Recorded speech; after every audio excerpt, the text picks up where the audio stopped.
mentioned sometimes you collaborate with the band or other people.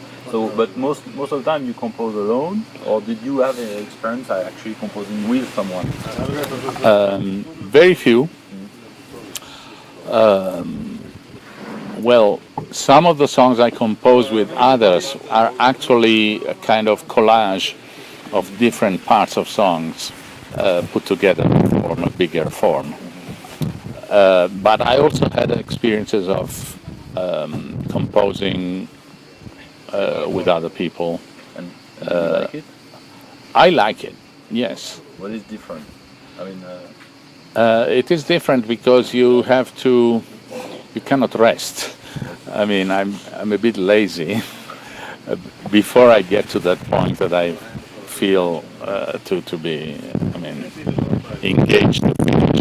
So when I'm working with someone else, I feel that I have to do it. I cannot stop. And then if there is something which is not going, I cannot leave it as it is and think about it in a week from then.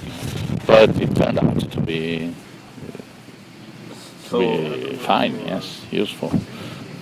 And so would you be interested, if it was possible, to compose with yourself? I mean, if you suppose you have a clone of yourself, would you be interested? Of course, you would be interested to do many things with this clone, but composing, isn't it a fantasy you have of exchanging your own ideas with someone who is really very, very much like you, or possibly even Could yourself? be, yes, of course. Why not? Why not? In a way, I've always done that, working with my own material, for example, reworking it, or for a while I've been working with phrase samples. Yes. Oh, yeah. So I input a melody or whatever On the guitar. on an electric guitar, and listen to the same phrase for long, and then try and maybe listen to it backwards and try to add things. So it's a way of composing with myself, yes. Yes, there is a song, I think, Piazza degli Affari, where Yes. there is a very long guitar riff. Yeah, You composed I composed the whole song. the whole song, so can Yeah, you say? the lyrics are not mine.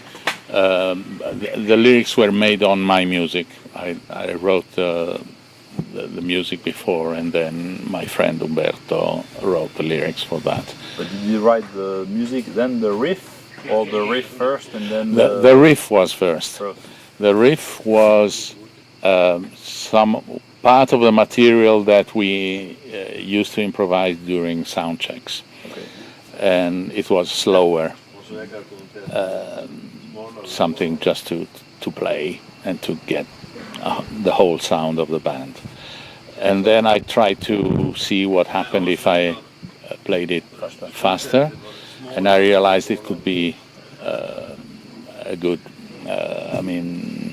basic material to build the rest. So that was a partly, how to say, experimental in a way, because as soon as I started with that riff and tried to add things over that, I realized that the song could come out as a superimposition of different layers with different speeds. And so, in fact, the final result is that there is this fast riff, but there are also even faster things, like things like these, but also drones with very long notes, and I would say at least another riff based on time lag accumulators tapes. Terry Riley, Brian Eno techniques. So in the end, I had this material, and then the point was to try to give it a standard pop song form.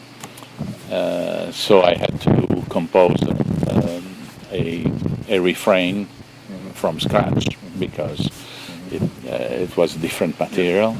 But in the end, it turned out to work.